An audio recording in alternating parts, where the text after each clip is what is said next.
Le laser game est un sport qui attire de plus en plus pour le loisir, en famille, entre amis, mais se développe aussi dans des clubs. Aujourd'hui, je reçois 2 invités qui font partie du Clash, qui est donc l'équipe du Havre. Bonjour à vous 2. Bonjour. Comment ça va ? Ça va super. Très bien. Alors Joey et Axel, vous faites donc partie du Clash. Est-ce que vous pouvez me parler un peu de ce sport en club ? C'est très simple. Du coup, c'est un sport qui se déroule dans des salles obscures, dans des matchs importants 10 joueurs, donc 5 contre 5. Et en fait, l'idée, c'est de faire le plus de points sur l'équipe adverse pour gagner la partie. Et ça se joue en compétition, en match, dans différentes villes en France, pas que au Havre. Mais nous, du coup, on fait partie en effet du club du Havre. Souvent, on connaît le laser game avec sa sœur, sa grand-mère. Qu'est-ce qui vous a donné, vous, envie de le faire en club ? Parce que c'est un peu insolite. Vous avez fait du laser game entre amis, vous vous êtes dit c'est trop cool, j'ai envie de faire des compètes. Ça s'est passé comment pour vous ? Alors en effet, ça s'est un peu passé comme ça. En gros, il y a 6 ans, 2-3 amis ont décidé de monter l'équipe du Havre, de se dire c'est dommage, il y a des équipes dans d'autres villes, mais il n'y en a pas au Havre. Donc ils ont commencé à se réunir, à recruter des gens qui étaient un peu motivés. Bon, ces gens ne font plus forcément partie du club maintenant, mais ça évolue. Et nous, en l'occurrence, moi je suis arrivé l'année d'après et Axel l'année encore après. Donc en fait, ça s'est fait par le bouche à oreille, on en a entendu parler, on a dit c'est super cool, on a envie d'en faire. Et du coup, c'est comme ça que maintenant on est là et on fait du laser game entre potes en compétition. Ça a beaucoup été sur du bouche à oreille, c'est pour ça qu'on essaie de faire en ce moment d'être plus mis en avant, parce que là, vu que c'est beaucoup sur le bouche à oreille, on a du mal à se développer. Au bout d'un moment, nos connaissances sont limitées et le recrutement, ça devient compliqué. J'en faisais souvent en famille, je me faisais rouler dessus. Normal. Et on m'avait parlé du club, on m'avait proposé de le rejoindre. Et 2 ans plus tard, j'ai dit vas-y, j'essaye et je suis dedans depuis 3 ans maintenant. Est-ce qu'il y a des règles, des choses qui changent quand on est en compète ? Ouais, tout à fait. On va avoir déjà un esprit qui est beaucoup plus sportif, également compétitif et aussi fair play. Donc c'est-à-dire qu'on va jouer des règles comme au football, comme au basketball, donc ne pas tirer sur les adversaires par exemple dans un escalier, ne pas tirer sur un adversaire qui sort de sa zone. En fait, on va avoir plein de règles un peu basiques qu'on va appliquer pour avoir une bonne entente entre tous et avoir un bon fair play entre les équipes. Alors pour faire des compétitions, il faut être entraîné et prêt. Est-ce que vous avez des entraînements ? Oui, tout à fait. On s'entraîne, alors cette année c'est le lundi et le dimanche soir, donc à 17 et 18 heures respectivement. C'est des horaires en fait qui sont arrangeantes à la fois pour le laser en lui-même, parce que c'est aussi une entreprise et du coup ils ont des clients.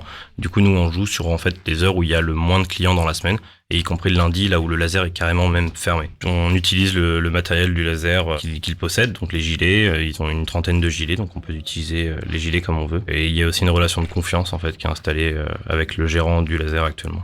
Alors pour s'inscrire au club, comment ça se passe ? On passe par qui ? Pour les inscriptions, on voit avec le président de l'asso, qui va se charger du recrutement, qui va donner les horaires des entraînements et le tarif. Alors, le tarif, ça vient après, mais c'est surtout pour nous dire, viens tel jour, on prépare, on te montrera, on essaiera de pas te mettre de côté. Voilà. Après, une fois que la journée, l'entraînement d'essai, on va dire, est fait, si la personne, ça lui plaît, il peut s'inscrire, il a juste à de payer la cotisation comme tous les joueurs et il viendra à tous les entraînements. Si ça lui plaît pas et qu'il a pas envie de continuer, il aura fait une session d'essai, il aura découvert au moins qu'est-ce que c'était que le laser sportif. Est-ce qu'il y a des réseaux sociaux ou une adresse email, un téléphone à contacter pour s'inscrire ? Donc le réseau social, du coup, on est sur Facebook et aussi sur Instagram, un peu moins, mais on y est quand même. Et en l'occurrence, vous allez retrouver ça sur le groupe, le Clash en fait. Vous tapez le Clash ou le club de laser associatif du Havre et vous retrouvez facilement ça. Et sinon, c'est Donatien Durand sur Facebook qu'il faut contacter pour avoir des informations, tout simplement. On parlait tout à l'heure de cotisation. Tout à fait. Je vais juste clarifier sur le fait qu'il n'y a pas de licence. Nous, c'est vraiment une cotisation à une association qu'on paye parce qu'on n'est pas un sport. On n'est pas reconnu comme un sport. On a déjà fait la démarche pour l'être, mais on ne l'est pas encore parce qu'en fait, on dépend d'une entreprise et pour l'État, on n'est pas un sport assez sérieux en fait pour être déclaré en tant que sport. Du coup, on paye une cotisation de 200 € à l'année. Et cette cotisation inclut en fait basiquement 100 € qui vont à l'association et 100 € qui va au laser game en lui-même pour payer du coup les frais de le prêt du gilet, le matériel, l'électricité, etc.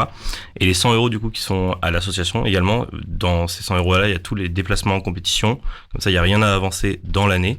Et également un goodies, un t-shirt, un short qui va être floqué au logo de l'association avec le pseudo, etc. Ça vous arrive souvent de faire des compétitions? C'est régulier? Normalement, c'est tous les mois. Alors cette année et l'année dernière, on n'en a pas vécu à cause évidemment du Covid. Mais normalement, du coup, de ce qu'on a vécu, c'est tous les mois, à peu près une compétition. C'est toujours un dimanche matin pour arranger le plus possible les lasers qui nous reçoivent. Et on a déjà été au Mans, à Vernon, à Rouen, même à Brest pour le plus loin. Et en fait, chaque année, toutes ces équipes s'affrontent dans des ligues. Donc nous, on est dépendant de la Ligue Ouest, en tout cas de l'année dernière. Et les deux meilleurs de la Ligue s'affrontent au championnat de France, qui est déroulé dans une ville aléatoire chaque année.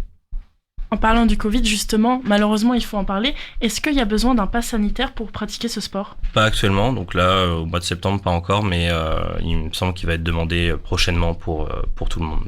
Donc oui, au final, c'est mieux de l'avoir. Et donc, avec le mois de septembre qui arrive, les entraînements reprennent. Tout à fait. Vous êtes à la recherche de nouveaux membres? Oui, tout à fait.